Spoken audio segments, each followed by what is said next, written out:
Maserati, my brother, man. What's up, man? How you doing? How you doing, Vlad? Man, it's great being here. Yeah, thanks for jumping on episode number 1 of MetaCast, man. Appreciate you.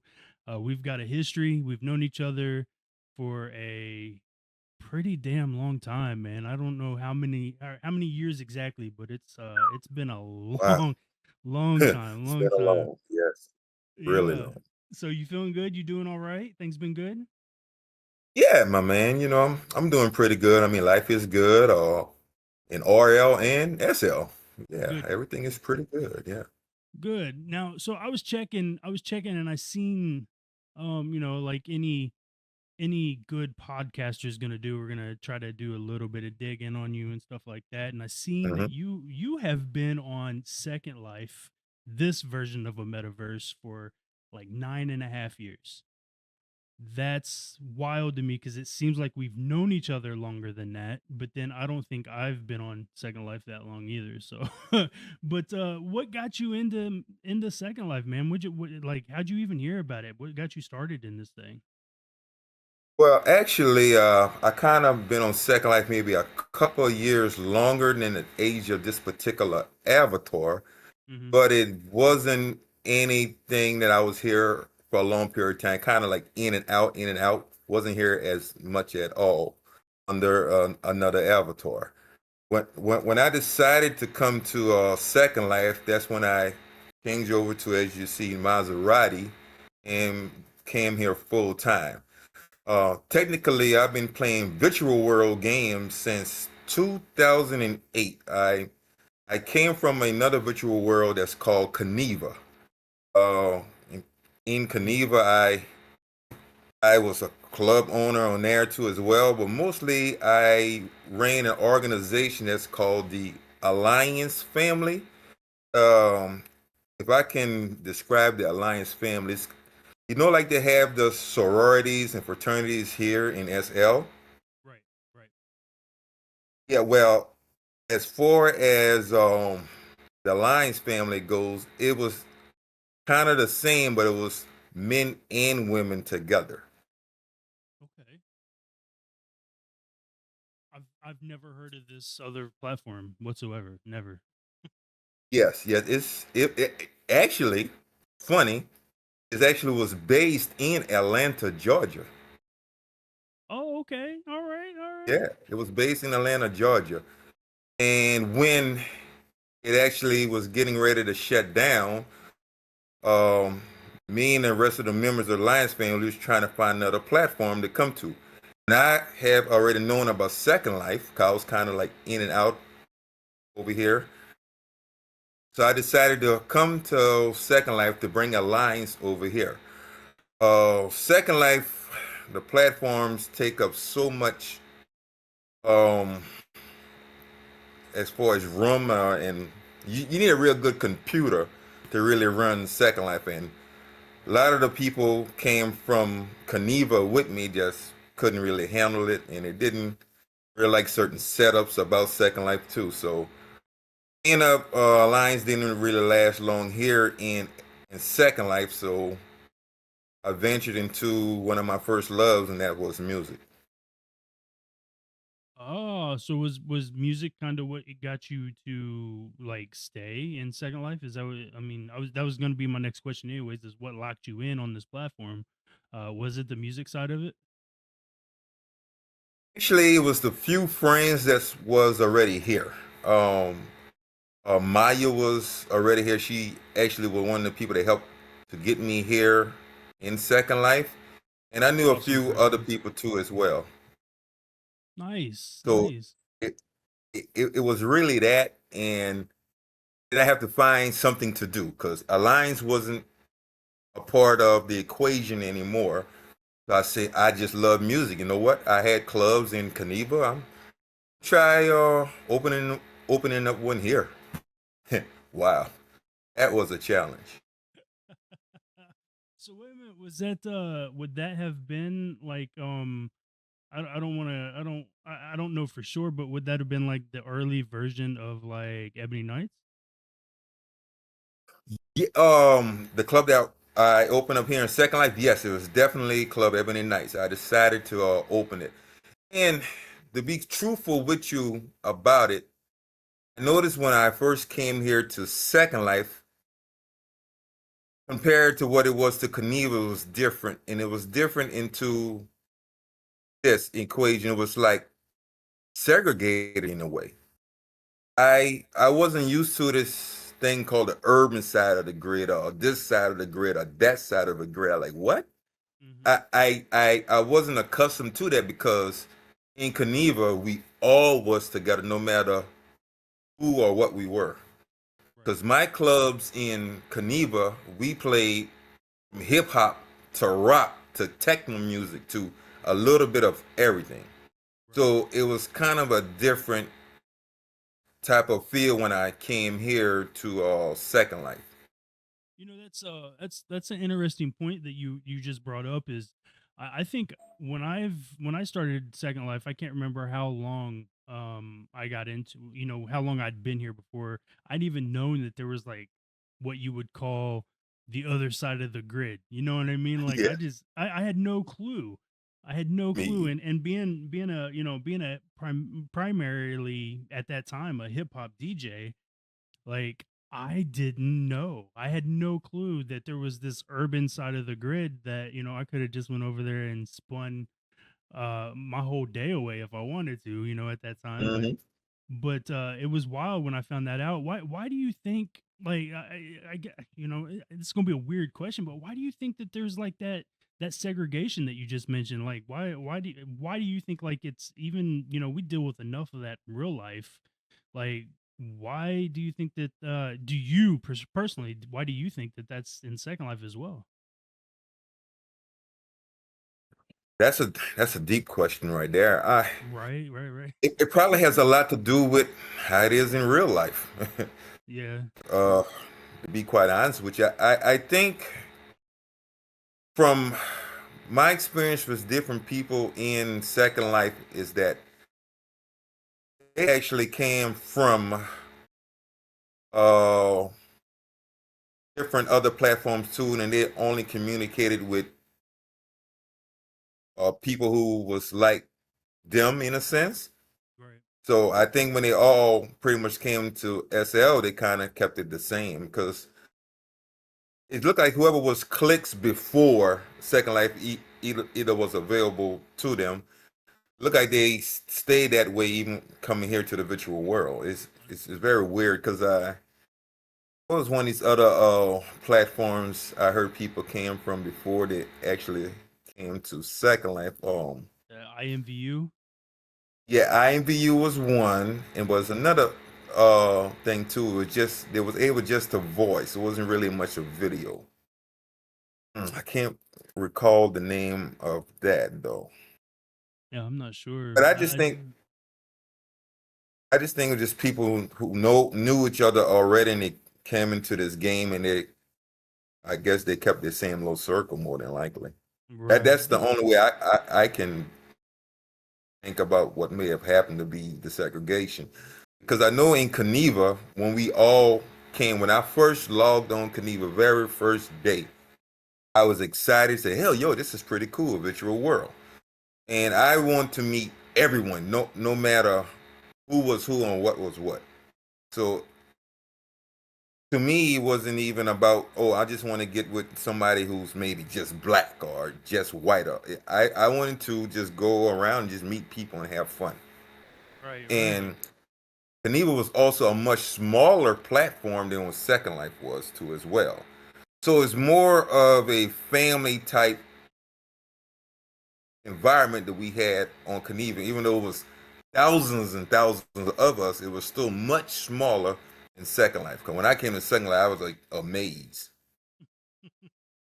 Well, yeah, so Second Life was my first virtual world, if you will, and I was, you know, I was probably like what 9 out of 10 people you hear their starter story on here was, you know, I hopped on and for a couple hours I didn't know what I was doing whatsoever. I didn't know how to do anything at all.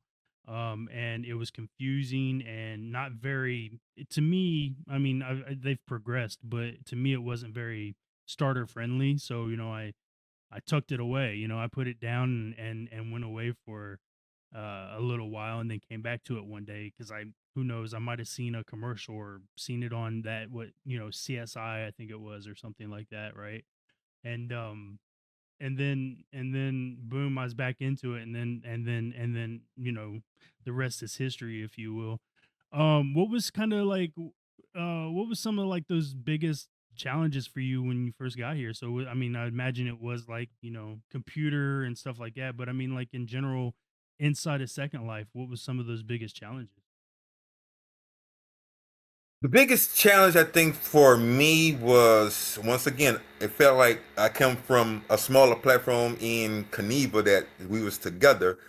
Yeah. Second Life, it was more of a lot of rude people I ran up into, Right. if I can say that. It's like nobody was very helpful. It was kind of, I always thought people was like stuck up as far as SL goes. It's like they was rude, they was Bro, stuck there's up. still they're still like that, man. We know this, man. It's Yeah, all good.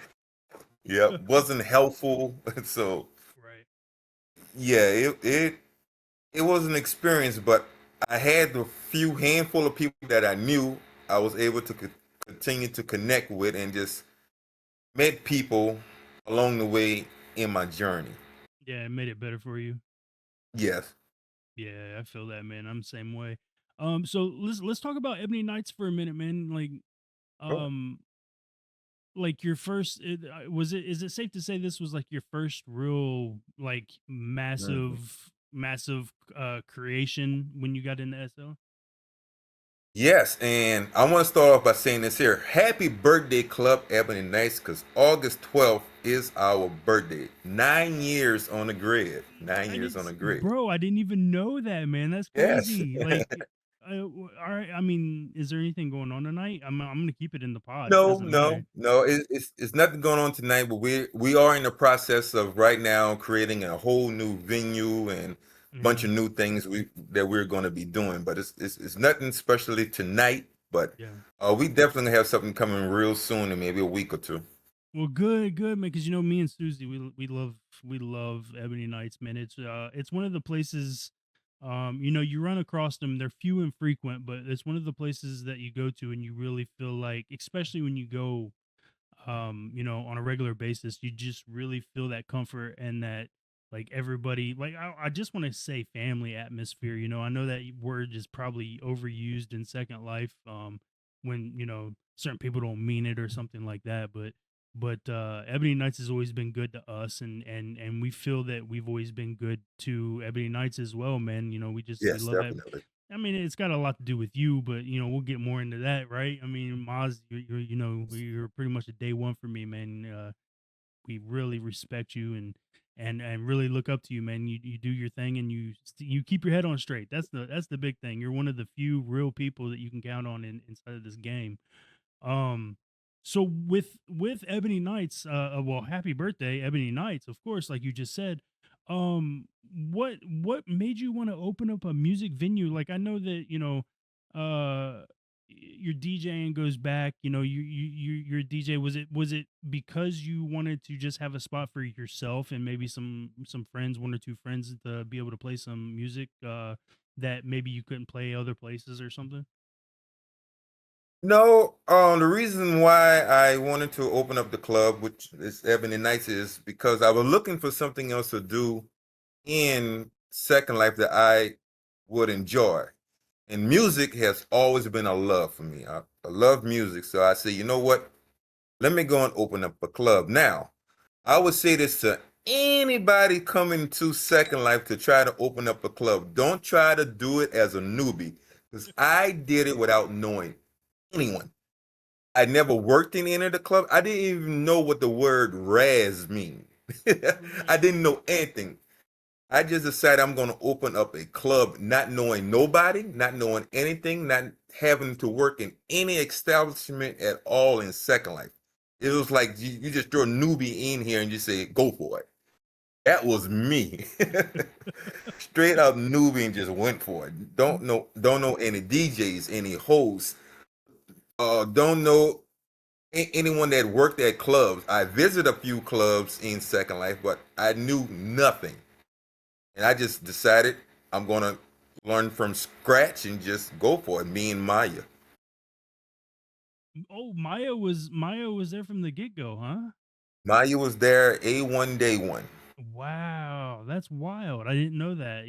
Shout out to Hmm. Maya too, man. Shout out to Maya. Yes. I met Awesome Maya on people. Geneva. Yeah, I met Maya on Geneva. Wow. Wow. Hmm. So Ebony Knights is formed. Of course, you start spinning in Second Life, I Hmm. should say. Let's talk about your DJing Yes. a little bit, man. How long have you been DJing? I mean, for those of you guys who don't know Maserati, I guess I should probably say Maserati, of course, we're talking about Club Ebony Knights. Of course, he's a DJ because I mentioned that, but he goes by DJ Mike B. In real life, he's on Twitch. He's probably on every other platform as well as Mike B that you might think of. I call him Maz because that's what I've called him, Hmm. since I've known him. And I've heard other people call you that as well. Also, the Yes. owner of Groove Therapy Lounge. We'll get more into that here in just a couple Hmm. minutes. But what really got you into DJing, man? Like, how long has it been that you've been an actual DJ?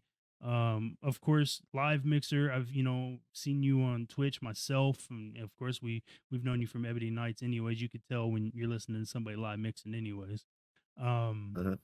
what got you into DJing, man? How long has it been that you've been a DJ? Okay, I'm a okay. I'm gonna say it like this here. I've been really DJing for possibly, let's say, 5 years. Before that, I was playing music. Okay, all Before that, I right, was playing music. I'm gonna say last 5 years, I've really been DJing. yeah, Yeah, and that's, I hate to say it, but I'm not just pressing buttons playing a song from song. right, So I've been right. doing that for 5 years. Before that, I was playing song for song, Well, which but there's a difference, man. Because like I've known you longer than that 5 years, and hmm enjoyed your DJing back then. But so there's a difference between like just pushing buttons and then being an entertainer. You know what I mean? hmm And you've been an entertainer. So like that's a bonus, right? Anybody could get up there and just play, hit the play button and then hit the play yes, button after exactly. that song. There's an hmm art to it, and you've been doing it. Now, does this your love for music and all that? And I think I'm gonna hit this one on the head. I don't know for sure, but does this go back to like New Orleans? Is that where the love of music came from? Because I mean, when you think of New Orleans, you think of music. You know what I mean? Yes, it actually does. It goes back all the way to New Orleans and all of the river parishes down there in Yeah. Louisiana. As that, I was kind of raised across the street from a juke joint. So I even as a little kid, I'm hearing music and hearing the fun the adults was having and whatnot, and it was always appealing to me. I was like, wow, they're having a good time. I kind of like go to the window and move the blinders back just see if I could peek and see something, and just hearing the music and the laughter were just fun and so entertaining. And as I, continued to grow up as a kid, was introduced to all kind of other music and just fell in love with it. And as I got older, I met people from all different parts of the country and even different countries at that too. And I was introduced to other different types of music that I really started to like a whole lot. So, which is something that I love to do myself too, because I don't want to be in a box, because I'm not. I'm not in a box that I only play one, two, or three uh, types of music, like certain genres of music. Right. I love a lot of different genres of music, a whole lot. So I try to play as much of it as I possibly can. And there may be some I might like a little more than the other, but it's a whole lot of music that I just like, all different type of flavors. Dang. All right. Yeah, you really threw me for a loop when you started doing the jazz sets on Twitch. I was Yeah, like, love jazz. how's my man gonna live mix jazz? Like I was curious, and you pull that stuff off, man. I don't know. Look, 5 years, I don't care if it's 5, 25, 50 years. You've got it, man. And yeah, it's good to see, you exploring all those different genres. I like all different kinds of as well, working in radio before and DJing, um since basically 1997. And like, you got to love all music when you do this stuff, because you just won't be able to. Not everybody's, Jazzy Jeff. You know what I'm saying? Not Yeah, everybody can be known for kind of like one genre and stick with that for years and years and years. I mean, times change, and it's like I picked up, EDM and stuff, and I really didn't pick up EDM music until I got into Second Life, because that's what people really like hearing. exactly. That's So what I was introduced to EDM too at that time as well. Yeah. yeah, yeah. I mean, I don't get me wrong, I listened to some of it, but I wasn't really into it until I think one night I was in this club, and I was listening to the DJ before me, and it wasn't really going well for them, because it seemed like, I mean, we're talking like probably 10 o'clock at night on a Thursday or something, and it was like people were falling asleep. So I'm like, well, let me try something a little different, and started Mhm. throwing some EDM songs in there, and people was going a little crazy. And I'm like, okay, that works. Like, okay, so late at night, we got to play something that'll keep them awake. Who thought, right? Yes, it worked. Right. So New Orleans, though, I really like that. I've been through there a couple of times. But it seems like music, when you think of music and think of the South, man, it's New Orleans. You know what I mean? Like that's the place. Um, Yes. what was life like in New Orleans, man? Because I know one version of it, but if you talk to somebody who's from there, they always give you a completely different version. What was it like there for a youngster, man? I don't know when you moved away, because I know you're in North Carolina now. Um, and like, what was the biggest thing? I mean, like, what was it like for you there in New Orleans? Well, I was actually raised on the outside of New Orleans, in a town called Vacherie, Louisiana, Mm-hmm. uh, 30 minutes south of New Orleans. South. I So didn't know that you was, could. I I didn't was know you could actually, go any further south, man. I didn't know you could go more south than New Orleans. oh yeah, you can go a whole lot more south than New Are you in the Orleans. swamp? Are you in the swamp at that Yeah, point? actually, yes, yes. I was raised around the alligators. Oh my I was god. raised in the bayous. I was Oh. raised deep down in the bayous and sugarcane fields. I'm your perfect example of a country boy because I'm definitely country. That's awesome, man. I I love that. I spent a lot of time in New Orleans and in Baton Rouge. 'Cause I have a lot of family there. Uh-huh. It's about I probably live maybe an hour from Baton Rouge, and like I say, maybe 30 minutes from New Orleans. Wow. So what was I mean, talking about culture shock, I would imagine going from no, not trying to be funny, but I don't know where that town or that parish is, but it was like you said, it was swamp country, right? And then going into the Yeah, big city yeah, yeah, like New definitely. Yep. Orleans, that's pretty crazy to hear. And then now here you are in I mean, I know where you're at in North Carolina, and Hmm. that's gotta be another culture shock, right? Moving from the deep south over to basically the East Coast, and doing your thing there. I mean, there's a lot more people. There's a there's a lot more. Yeah, definitely. Yeah. So what's that like, man? Like like North Carolina for you. How's that changed? Like, I guess how's it done for you when it comes to like your music and things like that? North Carolina is a blessing.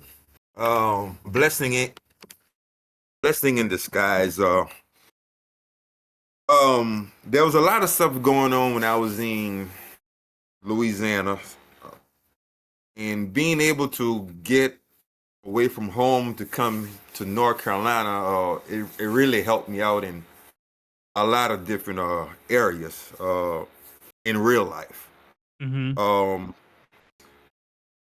As far as music goes, I was able to meet more different people from around the country, around the world in North Carolina. North Carolina is where I met my wife, who's actually from St. Vincent and the Grenadines. Okay. Um, and that's by meeting her, she introduced me to soca music, and I fell in love with soca music. Um, by me coming to North Carolina, I was able to meet Jamaicans for the first time.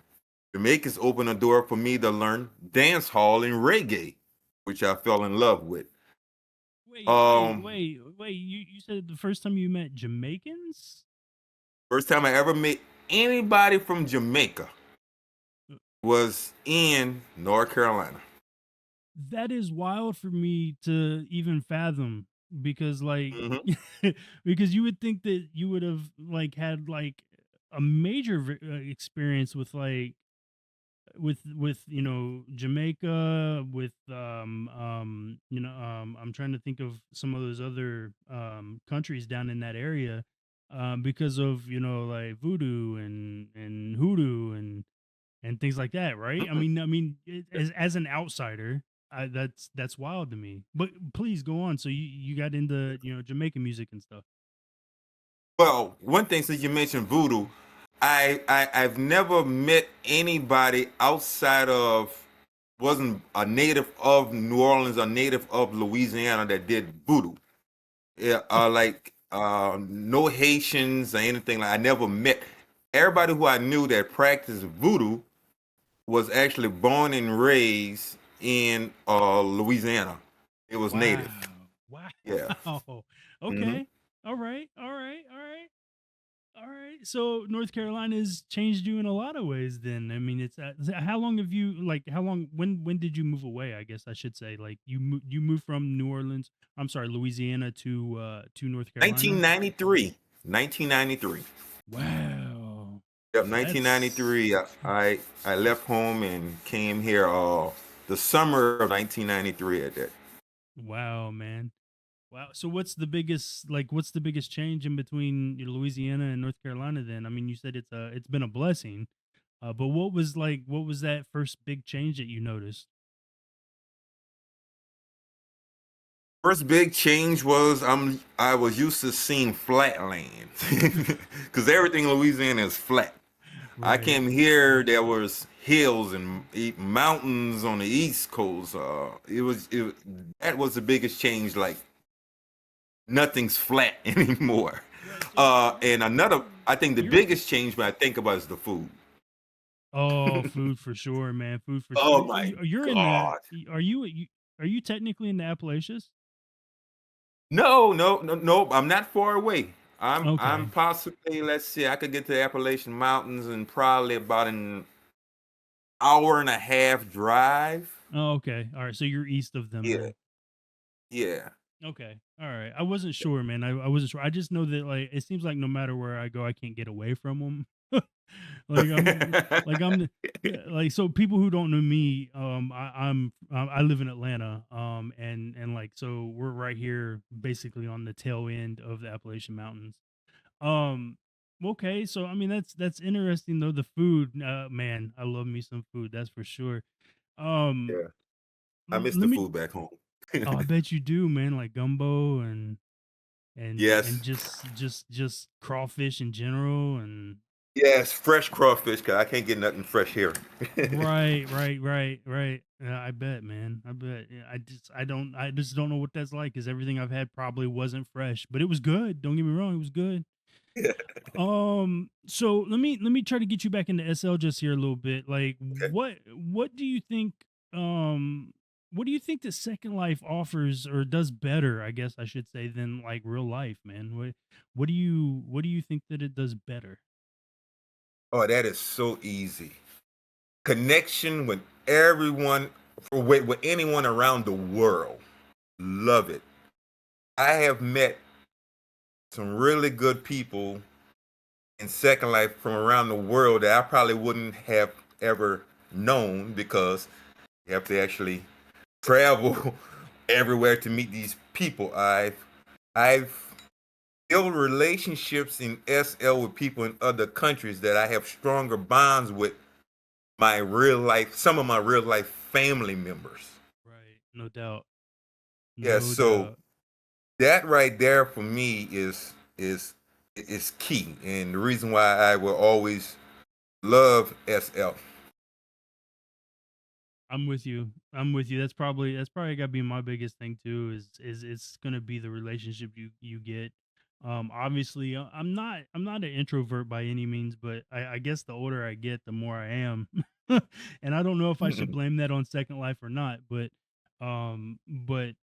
it just seems like you said, the relationships you build with people from all over the world and all over the country and all over the world is Hmm. is just something now. um of course, like meeting you, right? Like I consider you a brother. You've many times said Likewise. I'm a brother from a different mother of yours.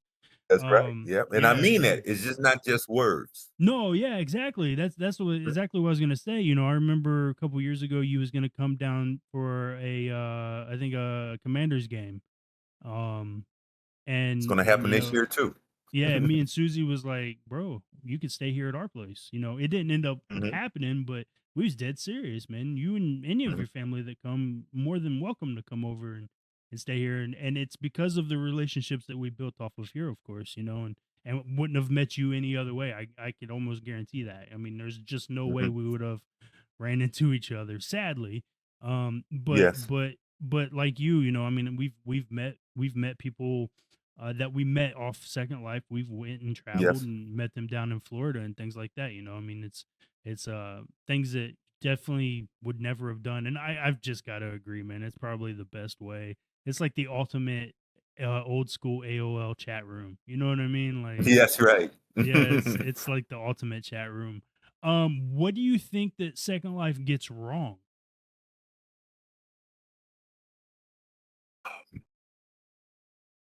through I your think curveball? the thing, yes, it's a good question.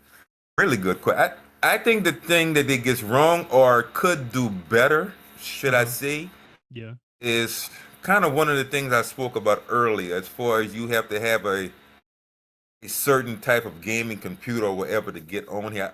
I wish there was a gaming console maybe you could buy, something to make it more easier for the average person to come on to Second Life and be able to maneuver around in Second Life. As it, I just think it's so hard for some people to really function the way you need to function here in Second Life. If your computer don't have the proper specs, then you may lag, you may crash, you may not even be able to even log on in Second Life. I just wish it wasn't something that was so hard on computers. Let me I'm gonna bring you on to a little bit of game here, my friend. So Linden Labs has actually developed, I don't know if you know, but they developed the web browser version of basically their viewer. So it Oh, doesn't, okay. yeah, it doesn't matter your computer specs whatsoever. It's based off of just your web browser. So I'll get you the link. And if you have anybody that has been having issues or anything like that, you could basically just, it'd be just like them logging into their SL viewer or Firestorm viewer, whatever they use now. It's the same thing. Matter of fact, I think you can change between when you're logging in. Like if you're used to Firestorm, then Hmm. it'll pop up on that browser as like a Firestorm viewer for you, and have all the Nice. same capabilities of it. Yeah, so I mean, it's really cool. It was in beta, I want to say 6 8 months ago, something like that. It was in beta, and you had to actually get these tokens. It was basically give you like 6 hours of time to be able to do it. But Hmm. you could go through, and I don't know how many you could get of those, and I think it's out of beta now, but I'll get you that link so you can have it. um I appreciate it. Yeah, I yeah. can send that to a few people right now. Then. Absolutely, absolutely. So like when it comes to the clubs in Second Life, and in particular Ebony Knights, and also um pardon me here, the Groove Therapy Lounge. When it comes to that, like, what's your approach to like building an audience and basically getting them to come by every day that you're open? What's your approach to that? My approach to that is possibly a little bit more different now than what it was in my early stages. I I think now, for the most part, what I like to do now is promote as much as I possibly can. At least throw it out there and let as many people see it. That's promoting it through other social media platforms like Facebook or Instagram or Discord, Hmm. in-world groups too, as well, and having people with you that can spam it on their lists so they can see it in conferences, teleports, and whatever else like that that you can possibly do. Hmm. That's and that's probably where I go about it now, just really trying to promote as much as possible. I I I think one of the most important things that could be done, and one of the things I'm going to be doing coming up next is not not keeping it the same old same, because I think people wants to be entertained, wants to do a little more when it comes to going to a club now, instead of just coming there, listening to music and dancing and chatting. I think they like special events or themes or something that keep them engaged with what's going on in a club, instead of just the music and just dancing. I So agree. Yeah, I agree. that's one of the things I want to focus even more on moving forward. That's good, man. Because it's kind of how I've looked and why I haven't really tried to, why I haven't tried to do anything myself. One, because like I just owning a club for me, man. Woo, I praise you guys that do it.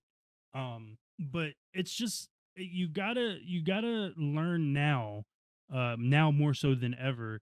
Like, with things that worked 5 years ago just won't work now. I mean, we're talking about 5 years ago. Like, let's just say during COVID, the times have changed so much since those days when people were on the computer because they couldn't leave their house, right? So they were in SL, and Yes. with social media, like, everybody's attention span is just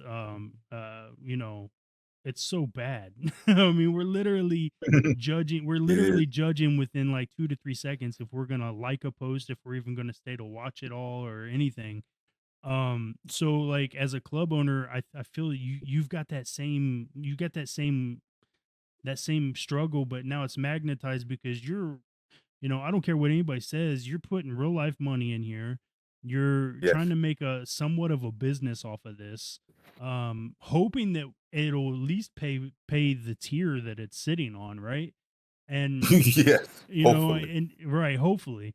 And so you're not the only person that thinks that way. There's for there's literally so many clubs, in my opinion, and I'm sure you'll say the same, but there's so many out there that it's just washed out, right? There's Yeah, it is.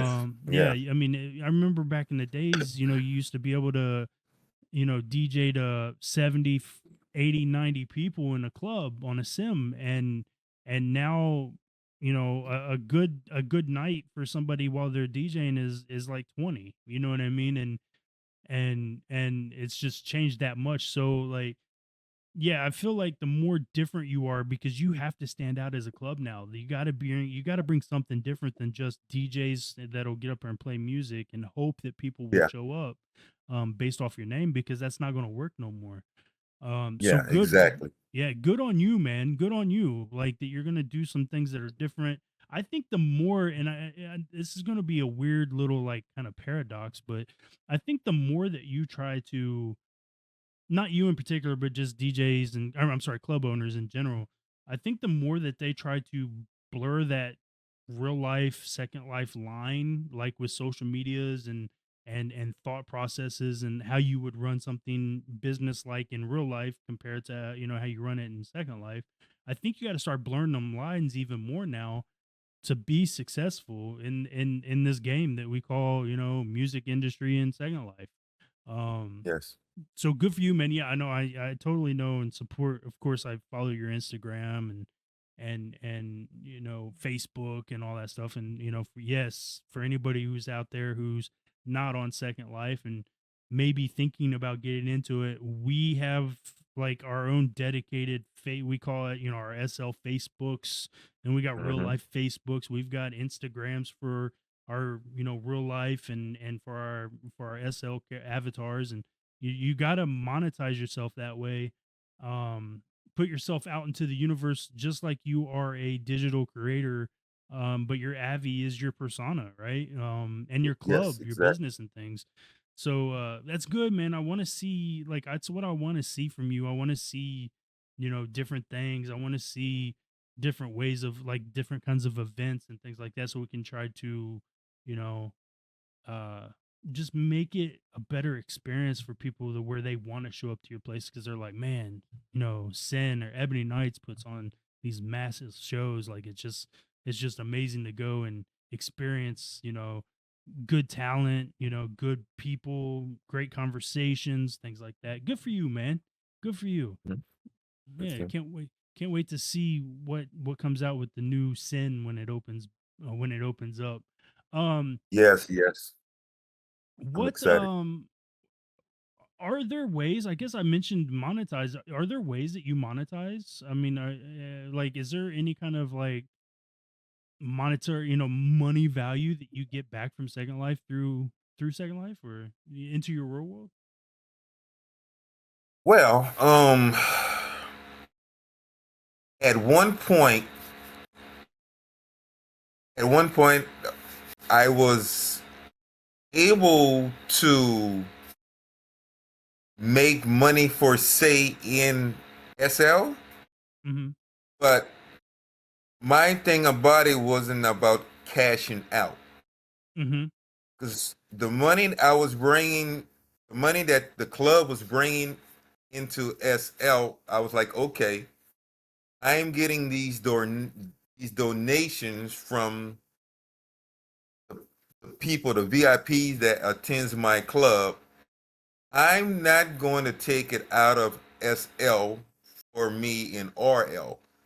I'm going to put it back into SL and continue to expand on the club because I've always told people, I say, if the club is being supported, I'm going to continue to uh, make the club even bigger and better, which I did. So it's like when I see I had a certain amount of lindens that's coming in real good, and I have a special club account too as well.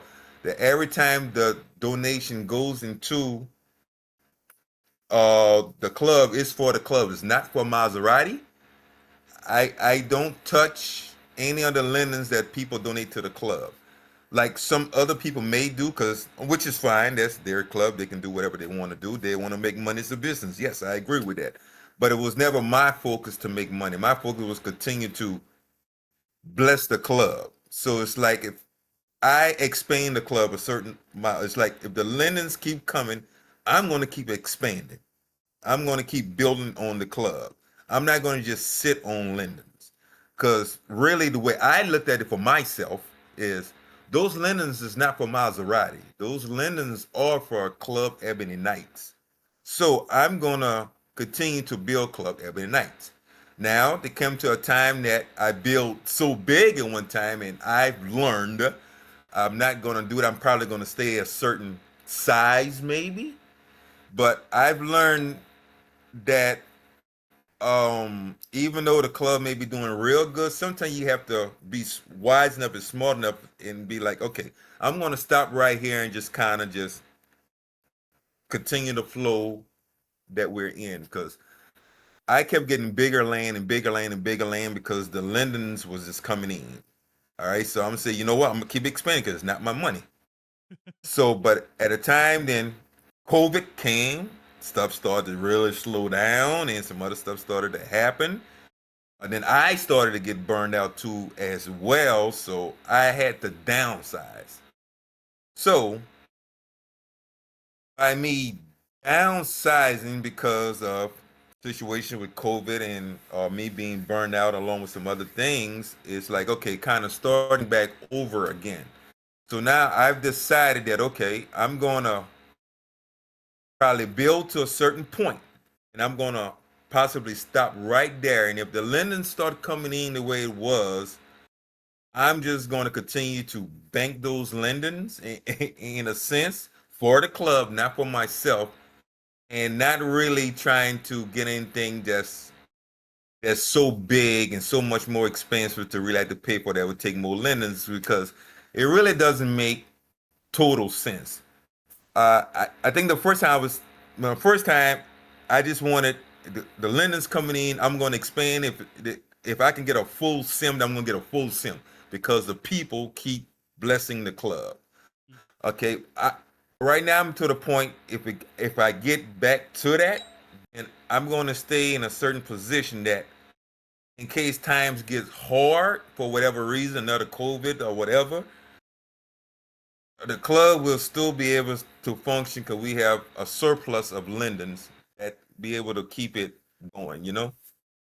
That's yeah, that's what's up though. That's that's taking your real life, business skills and bringing it back into like you always gotta take, you know, business like anyways, you got to take some of that profit that you make and or some of that money that you bring in and put it back into the business to make it an experience for people who are showing up. So yeah, I Yes. get it. Yeah, I totally get it. That's an interesting way of thinking that I never heard somebody say in Second Life. I've never heard somebody say that money's not for Maz, that money's for, Mm-mm. that money was donated because of the club. Exactly. Which makes sense. It totally makes sense. I just never heard nobody say it like that. It's interesting because people will take that money, which, like you Hmm. said, it's their club, they can do what they want with it. Exactly. um Exactly. but then, a couple months down the road they might not be a club no more, and it's like, well, Hmm. reinvest some of those funds, like, well, take it from Maz, y'all, if you're tuning in and listening, take it from Maz, reinvest some of that money back in, land payment, your tier, whatever, maybe bring some, some of that money will help you bring in like a live singer or something like that. Do something different. Exactly. And yeah, Yes. and you might be around for 9+ years like Ebony Knights has been. Mhm. That's cool. I like that. So I'm gonna ask you just a couple more. I don't want to take up. My whole idea was to around an hour basically for the podcast. Oh, it's fine, man. We can go on longer. I'm good. I'm trying to think of what question, which way I wanted to go from here. One question I'm going to ask every guest, and it's such a good question, I think, for the type of people I want to have on the podcast. What is your personal definition of success here? My personal definition of success here in Second Life is that I hope I can be a blessing to anyone who I ever encountered. I hope I can impact them in RL or in SL the way the way they will feel good about like themselves. I don't want to be known as this bad person because who I am in SL is who I really am in RL. I I I I I don't come onto this game to be fake. I came into this game to be real. And so if you meet me out here in the real world, you still meeting Maserati and SL because I am that person. Hmm. I'm not. That's why I don't do certain things in SL. Now I'm not judging anyone, no matter what they do in SL. That's them. I'm not judging. I'm just speaking of me. Like you may see some guys that may have collars around females' neck, or they may have 4 or 5 different girlfriend, wives, or whatever. Are they doing drugs, or are they in sex clubs and stuff like that? That's not who I am in RL. So I'm not going to be that person in SL. Absolutely. I'm not going to do it. Now, Yeah. whoever else wants to do it, just want to get away and be whoever they want to be or do whatever they want to do in here, that's their business. Hey, power to you, but that can't be me. I Right. have This to is be who I really am. yeah, Second Life is your persona Maserati, your that persona is basically an extension of yourself. Yes. Yeah. No, I feel that, man. It's basically, I think that's why we're, why we've known each other for so long, and and our brothers, if you will, because like it's the same with me. And the same with, Susie, my wife. Well, luckily nobody knows unless they know us, but we met on here and we clicked, and I moved from the Midwest to Atlanta to be with her, and it's because I mean, there was nothing fake about us. It was an extension of ourselves on here, and I think that's the best way to maneuver if you're trying to do if you're trying to make moves inside of Second Life, like owning clubs or owning a business or anything like that. The being yourself and just continuing that into this world um is probably going to be your best solution, because I mean, let's keep it real. Second Life is a heck of a marketing machine if you have a business. I Yes, mean, it is. yeah, I mean, you're gonna reach more people in Second Life than you will on a Facebook post. So, Hmm. yeah, You all right, will. yeah. So um, like a couple kind of funny questions, if you will. I mean, I don't want to say funny, but Mhm. they're just like kind of offbeat.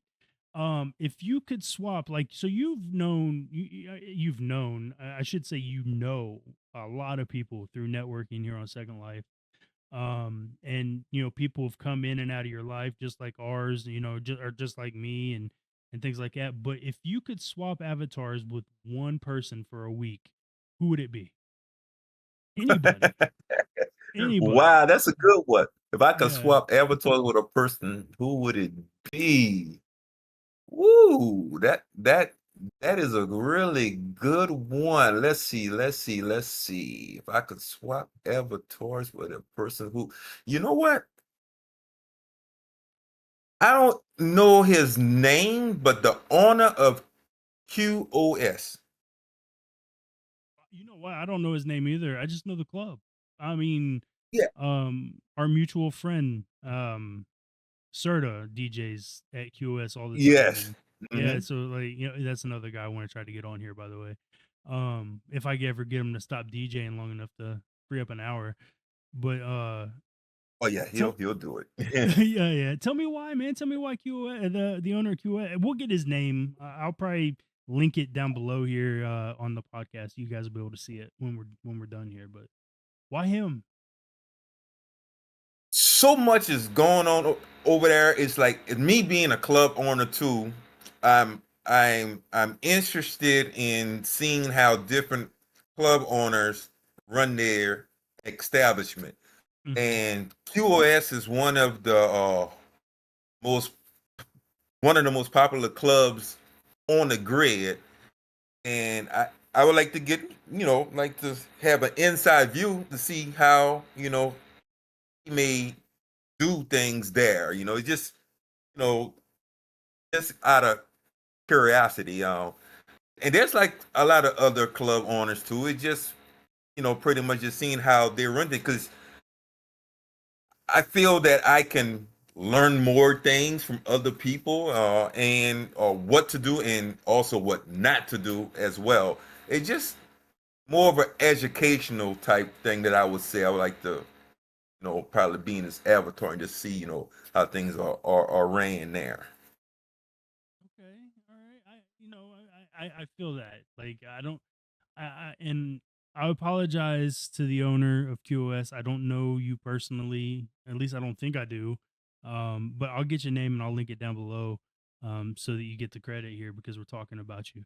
But it's interesting, right? I mean, that makes perfect sense. Is that, even though I would say that Ebony Nights has been successful, and I've told you this every birthday time, every birthday that you've had for um for Ebony Nights that I got to DJ at. I'm like, man, I can't believe, you know, I think I remember the 5 year one, and Hmm. that one sticks off. And I'm like, man, 5 years. I'm like, you're already doing so much better than 95% of the other places that are out there, because they won't last, let alone a year, but they won't last like 5 months.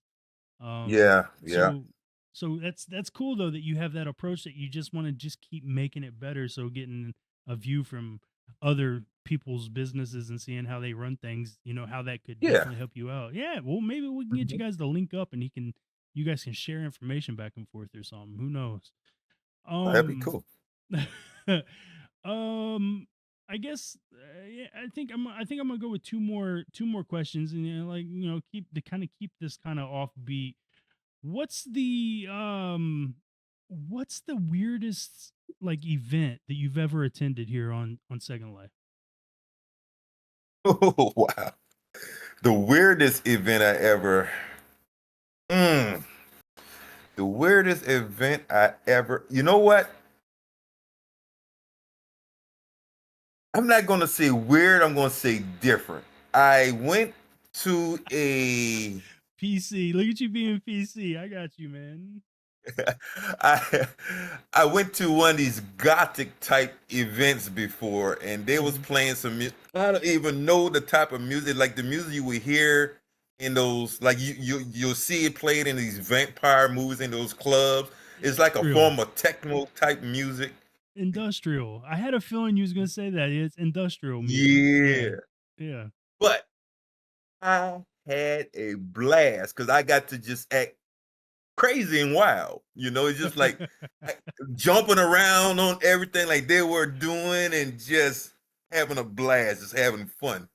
So that's why that's why I'm not going to really say weird. I'm going to say different, but it was out there, and some of the stuff we were seeing too. Like, oh, did you see what just passed us? What was that? It was actually fun, but it was really different. It was really really different. I got you, man. All right, all right. And so look, this is gonna be the final question right here. And here in a minute, I'm gonna have you like drop all your socials so that and I'll link those down below in the notes. But like, last question, and I think this is gonna be one that I'm gonna start asking everybody as well. Um, who's the most interesting like avatar that you've met on Second Life, and why? Why were they interesting to you? The most interesting avatar. Wow. Wow, I can say so many people. Oh, You wow. can only you That can is only pick rough. one. We're gonna I can only pick like one. ruffle some feathers here. Well, you know what? I'm going to say this particular person right here. My SL mother, seasoned red half pint. Mm-hmm. And I'm going to say interesting because she became a mother, which is wild for the first thing. But it's the things that she have done here in SL and continue to do, and it also has been what she's been to me here in SL2 as well. She's a queen here in Second Life. Have a royal court and everything. She she has done so much here in Second Life. I've learned a lot from her. Continue to learn a lot from her as well. Got to meet people that's been on Second Life since Second Life first existed, came into existence. So, just getting the chance to hear stories that she have told me about the beginning stages when she first came to Second Life, until all the things that she have done and have accomplished to what she is today, it's amazing to me, and I definitely cherish her. I couldn't ask for a better SL mom, even though sometime I can like want to box with her, but but That's moms for you, she's right? she's yes, she's been amazing and just an amazing woman too as well. Well, we're gonna have to link up so I can get her on here as well then, because it's not, I want to Oh get yes, yes. interesting people on here and learn about their second life. Cool. Hmm. So Maz, do everybody the pleasure, man. Tell them where they can. Let me get this cool like little guest close up view so that people see your face really well. Tell where people can like find you, where they can like all the things that you're into. Of course I'm gonna drop all these links for people to be able to click on and follow you and things like that. But where can they find you, man?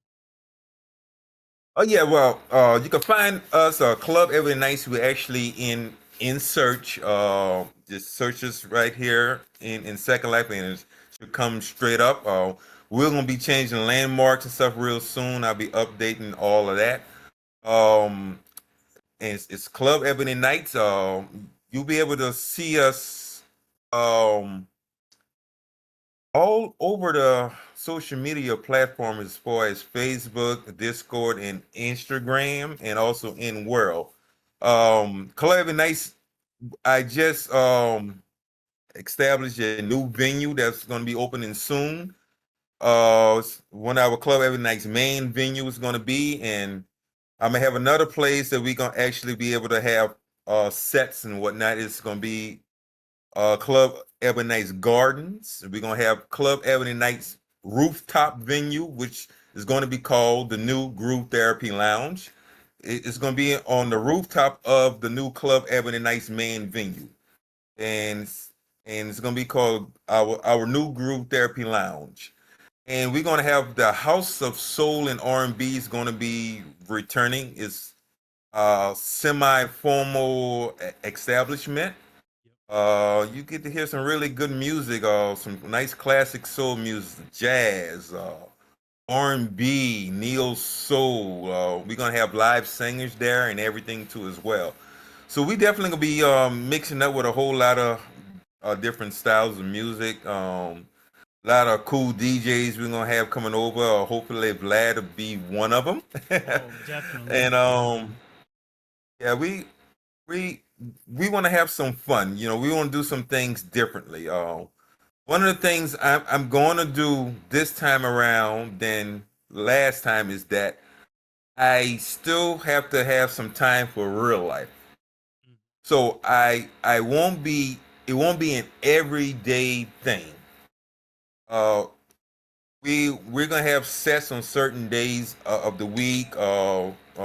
We can have monthly sets, bi-weekly sets, but I can't ever go back to a 7 day a week type thing because I have a lot of stuff going on in real life now. So just trying to find that balance. But when we do have anything here in SL, we want to have a good time, drama free and a whole lot of fun. You guys heard it. Rooftops. Like that's gonna be my spot. I'm just gonna be chilling up there all the time. I'm just saying. Yes, sir. Oh, Maserati, my friend.